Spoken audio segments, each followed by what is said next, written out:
അപ്പൊ ഇത് പറഞ്ഞപ്പോഴാണ് നമ്മുടെ സാബുമോൻ നമ്മുടെ സന്തോഷ് വർക്കിനെ തല്ലുന്നും കൊല്ലുന്നും അതേപോലെ അടിക്കുന്നൊക്കെ പറഞ്ഞ ഒരു സംഭവം ഉണ്ടായി. അത് ശുദ്ധ മണ്ടത്തരമല്ലേ പറയുന്നു. കാരണം സാബുമോൻ ആരാണ്?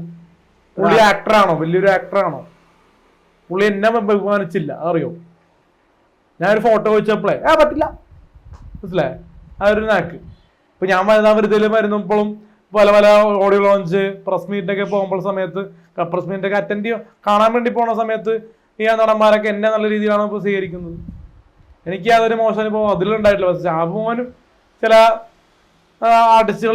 ജമേനോന്റെ പുറകെ നടന്ന 4-5 വർഷം ബാംഗ്ലൂർ പുറകെ നടന്നാണ് നമ്മുടെ സന്തോഷ് വർക്കി പുറകെ നടന്ന ആളെന്നെ പറഞ്ഞിട്ടുണ്ട്. അപ്പൊ അതേപോലെ തന്റെ വീട്ടിലുള്ള ഒരു പെണ്ണിന്റെ പുറകെയാണ് നടക്കുന്നത്.